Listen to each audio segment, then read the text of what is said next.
প্রায় 4 বছর ধরে চলা ইউক্রেন রাশিয়া যুদ্ধে রাশিয়া ঠিক কতটুকু জায়গা দখল করেছে আপনি কি জানেন? আর পুতিন কেন বলছেন ইউরোপের সাথে যুদ্ধে প্রস্তুত?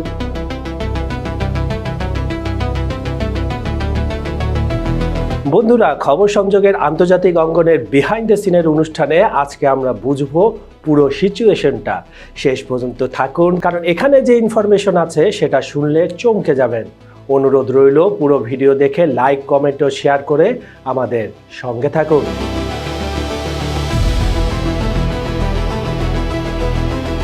চলুন তাহলে শুনে আসি ইউক্রেন যুদ্ধ রাশিয়া আসলে কতটা দখল করেছে।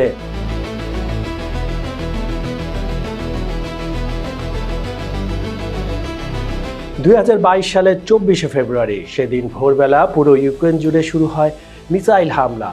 রাশিয়ার পূর্ণমাত্রায় আক্রমণ শুরু হয়ে গেছে। প্রথম কয়েক সপ্তাহে রাশিয়ার ট্যাঙ্ক কলাম কিয়েভের একদম কাছে চলে আসে। খার্কিভে সেলিং, দক্ষিণে বিশাল এলাকা দখল, মারিউপোলে পোর্ট সিটি অবরোধ। মনে হচ্ছিল গেম ইজ ওভার। কিন্তু তারপর কি হলো সেটাই এখন দেখব। আসলে টার্নিং পয়েন্টটা কি, দেখে আসি। ইউক্রেনিরা যেভাবে প্রতিরোধ সৃষ্টি করলো সেটা রাশিয়া একেবারেই আশা করেনি। পশ্চিমা দেশগুলো দিতে শুরু করলো আধুনিক সব অস্ত্র, NLAW ট্যাঙ্ক, ধ্বংসকারী মিসাইল। রাশিয়ার ভারী আর্ম কলামকে থামিয়ে দিল। এবং 2022 সালের অক্টোবর নাটকীয় পরিবর্তন দেখা দিল। কিয়েভ দখল করতে পারেনি, কিন্তু সেই সময় রাশিয়া পুরো উত্তর ইউক্রেন থেকে পিছু হটতে বাধ্য হয়। তারা পরের মাসে ইউক্রেনের খেরসন শহর পুনরুদ্ধার করে। কিন্তু গল্প এখানে শেষ না, কেন শুনে আসি। এখন আসল প্রশ্ন, রাশিয়া এখন কোথায় আছে? পূর্ব ইউক্রেনের ডানবাস অঞ্চল, এখানে লুহানেক্স আর দোনেক্স। রাশিয়া এখানে গ্রাম থেকে গ্রাম, শহর থেকে শহর ধীরে ধীরে কিন্তু দখল করে নিচ্ছে। আর এর পেছনে রয়েছে the master mind Vladimir Putin. তারা আরও চায় কি? ঝাপরজিয়া আর খেরসন, এই দুটি অঞ্চলও সম্পূর্ণ দখল করতে চায় তারা। এখানে ম্যাক্সিমাম জায়গা অলরেডি রাশিয়ার দখলে চলে গিয়েছে। এখন মজার ব্যাপার হলো, 2014 সালে যেমন ক্রিমিয়ায় করেছিল, তেমনি এই 4টা অঞ্চলে গণভোট করিয়ে রাশিয়ার সাথে যুক্ত করার চেষ্টা করেছিল। কিন্তু কখনোই পুরো এলাকা তাদের নিয়ন্ত্রণে ছিল না, কিন্তু এটা আপনাকে মাথায় রাখতে হবে। পোকারবক্স নামে একটা কৌশলগত শহর আছে। গত গ্রীষ্মে এর উত্তরে দ্রুত এগিয়ে যায় রাশিয়া। এখন দক্ষিণেও প্রবল চাপ দিচ্ছে। রাশিয়া দাবি করছে তারা ক্রাসনো আর মেক্স দখল করেছে, যেটা কিনা আরও বড় দুটি শহরের দিকে যাওয়ার চাবিকাঠি। তবে ইউক্রেন বলছে না, যুদ্ধ এখনও চলছে। ইউক্রেনের প্রতি হামলা কিভাবে হচ্ছে শুনে আসা যায়। এখন ইউক্রেন কি শুধু ডিফেন্সিভ? একেবারেই না। 2024 সালের গ্রীষ্মে ইউক্রেন একটা সাহসী পদক্ষেপ নেয়। কুরস্ক অঞ্চল, এটা রাশিয়ার ভেতরে, সেখানে ঢুকে পড়ে তারা। পুতিন বলছেন এই জন্যই তাদের উত্তর সীমান্তে বাফার জোন দরকার। উত্তর কোরিয়া সেনা পাঠিয়ে সেখানে আবার নিয়ন্ত্রণ নিয়েছে কে? রাশিয়া। আর ড্রোন হামলা, ইউক্রেন এখন রাশিয়ার গভীরে ঢুকে বিমান ঘাঁটিতে হামলা চালায় মাঝে মাঝে। সবচেয়ে বড় হামলাটা শুনুন, 100টা ড্রোন ব্যবহার করে নিউক্লিয়ার বোমা বহনকারী বোম্বার প্লেনে আক্রমণ। মুরমানস্ক থেকে শুরু করে দূর পূর্বের আমুর পর্যন্ত 5টা অঞ্চলে হামলা করে। কিন্তু এর বিপরীতে রাশিয়া প্রচণ্ড হামলায় ইউক্রেনকে একবারে কাঁপিয়ে ছেড়ে দেয়। তাদের সামরিক স্থাপনায় এনার্জি সেক্টরগুলো মাটির সঙ্গে ধুলোর সঙ্গে মিলিয়ে দেয়। আপনি ছোট ছোট 100টা পাঠাবেন, রাশিয়া পাঠায় হাজার হাজার ড্রোন। কিয়েভের দাবি $7 বিলিয়ন ক্ষতি। ক্ষয়ক্ষতির পরিমাণ কি শুনে আসা যাক।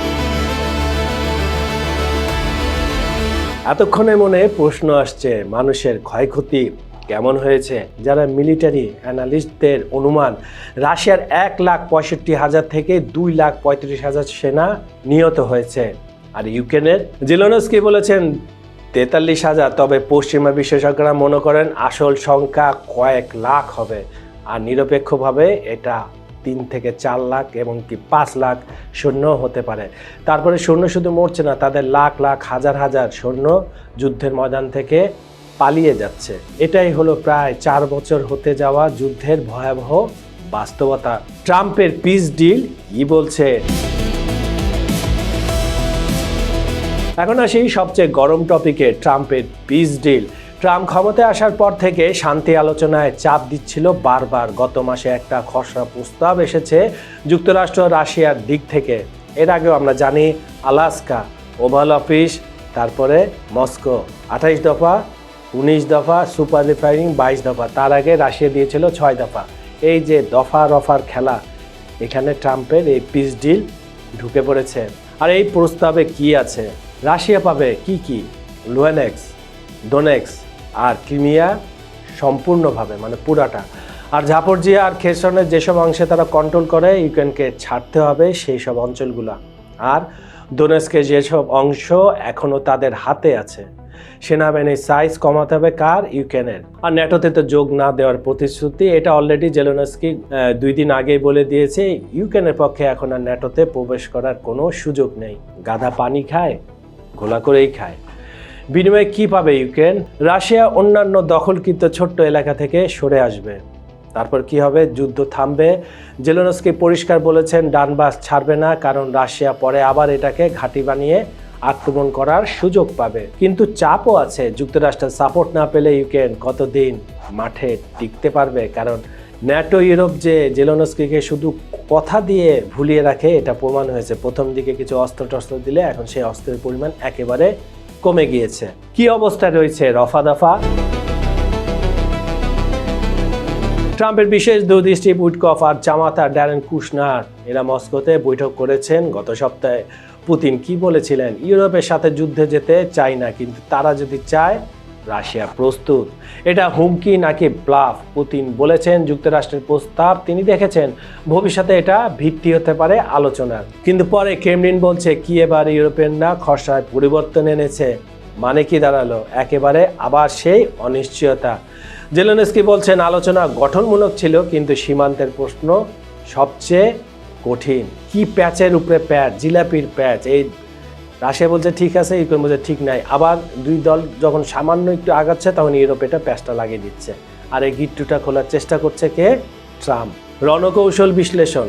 এখন একটু ডিপ অ্যানালাইসিস করি। Institute for the study of war ISW কি বলছে? তারা বলছে পশ্চিম ডনেস্কে 50 কিলোমিটার লম্বা একটা ফোর্টিফিকেশন বেল্ট রয়েছে। ইউক্রেন গত 11 বছর ধরে এই প্রতিরক্ষা লাইন শক্তিশালী করেছে। এই নিয়ে আমরা একটা ভিডিও করেছি, লিঙ্কে দেওয়া থাকবে সে ভিডিও ডেসক্রিপশন। অর্থ, সময়, শ্রম সব ঢেলেছে সেই জায়গায়। ISWর মতে রাশিয়ার পুরো অঞ্চল দখল করতে কয়েক বছর লাগবে, মানে ইউক্রেনের অংশটা। তবে মজার তথ্য কি জানেন? সাম্প্রতিক মাসে রাশিয়ার ক্যাজুয়ালিটি রেট একেবারে কমে গেছে, অগ্রগতি বেড়েছে। কারণ শীত আসছে আর জেনারেল উইন্টার অ্যাক্টিভ হতে শুরু করেছে। এই জেনারেল উইন্টার নিয়েও আমরা একটি ভিডিও করেছি, ডেসক্রিপশনে লিঙ্ক দেওয়া থাকবে, আপনারা সেটা দেখে নিন। কারণ ড্রোনের বেশি ব্যবহার হচ্ছে, মানে কম সৈন্য ঝুঁকিতে ফেলছে পুতিন। উত্তরের যুদ্ধক্ষেত্র, উত্তরে আসলে কি হচ্ছে? ভভচনাক্স এই সীমান্ত শহর দখলের দাবি করছে রাশিয়া। ইউক্রেন বলছে না, এটা আমাদের দখলে। ওপেন সোর্স ডেটাও বলছে শহর এখনো পুরোপুরি পড়ে যায়নি, মানে রাশিয়ার হাতে যায়নি। রাশিয়ার লক্ষ্য কি এখানে দ্বিতীয় বৃহত্তম শহর খার্কিভের আর্টিলারি রেঞ্জের মধ্যে নিয়ে আসা। এটা হলে খার্কিভ সর্বদা ঝুঁকিতে থাকবে। ইউক্রেন এখানে পা বাড়ানোর সাহস পাবে না। তো এখন প্রশ্ন হলো কি হবে এরপর? আমার মতে 3টি সম্ভাবনা, দেখুন তো আপনাদের সাথে সেটা মিলে যায় কিনা। নাম্বার 1, শান্তি চুক্তি হয় ট্রাম্পের প্রস্তাব মতো। ইউক্রেন অনেকটা জায়গা হারাবে, রাশিয়া আংশিক বিজয়ী হবে, তবে যুদ্ধ থামবে। নাম্বার 2, আলোচনা ব্যর্থ হয়ে যাবে, যুদ্ধ চলতে থাকবে, ইউক্রেনের উপর চাপ আরও বাড়বে, যুক্তরাষ্ট্রের সাপোর্ট একেবারে কমে যাবে। নাম্বার 3, সেটেলমেন্ট, অচল অবস্থা, কেউ জিততে পারছে না, দীর্ঘ যুদ্ধ হবে, উভয় পক্ষে ক্ষয়ক্ষতি বাড়তেই থাকবে। কোনটা হবে সময় বলে দিবে। এবং বন্ধুরা আপনারা কমেন্টে জানাবেন। বন্ধুরা এই হলো ইউক্রেন যুদ্ধের পুরো আপডেট। রাশিয়া প্রায় 4 বছরে অনেক এলাকা দখল করেছে, কিন্তু পুরো ইউক্রেন দখল করাতে দূরের কথা, যদি কোনো ম্যাজিক্যাল অগ্রগতি না হয় তাহলে পূর্বাঞ্চল পুরো নিতে আরও বছর লাগবে। কিন্তু আমরা জানি একজন ম্যাজিশিয়ান রয়েছেন রাশিয়ার, ভ্লাদিমির পুতিন। তিনি এমন কৌশল বের করবেন যে এটাও যেন দ্রুত রাশিয়ার দখলে চলে যায়। ইউক্রেন হার মানেনি, বরং পাল্টা হামলায় রাশিয়াকে কোণঠাসা করছে। এগুলা সব ব্লাফ। জেলেনস্কি একজন যেমন প্রতারক, দুর্নীতিবাজ রাষ্ট্রনায়ক, সেভাবে তার সেনাবাহিনীকে ভুল ইনফরমেশন দিচ্ছে। মাঠের খবর খুবই ভয়াবহ। আর ট্রাম্পের শান্তি প্রস্তাব সেটা হবে কিনা নাকি যুদ্ধ চলতেই থাকবে সেটাই এখন বড় প্রশ্ন। আপনাদের মতামত কমেন্টে জানাবেন। কিন্তু এই ধরনের জিওপলিটিক্যাল বিশ্লেষণ যদি ভালো লাগে চ্যানেলটি সাবস্ক্রাইব করতে ভুলে যাবেন না। পুরো ভিডিওটি দেখে লাইক করুন, শেয়ার করুন, আর হ্যাঁ, বেল আইকনে ক্লিক করতে ভুলে যাবেন না কিন্তু। খবর সংযোগের বিহাইন্ড দ্য সিনের অনুষ্ঠানটি আপনারা পৃথিবীর কোন প্রান্ত থেকে দেখছেন কমেন্টে জানাতে ভুলবেন না। বিজ্ঞাপন ও প্রমোশনের জন্য ডেসক্রিপশনে দেওয়া নাম্বারে যোগাযোগ করতে পারেন। আজ এ পর্যন্তই। আমি কাজল হায়দার বিদায় নিচ্ছি। প্রতিশ্রুতি থাকলো কাল একই সময়ে আবার ফিরবো। থাকবে নতুন টপিক, গভীর বিশ্লেষণ আর আরও বড় দৃষ্টিভঙ্গি। ভালো থাকুন, নিরাপদে থাকুন। ধন্যবাদ সবাইকে।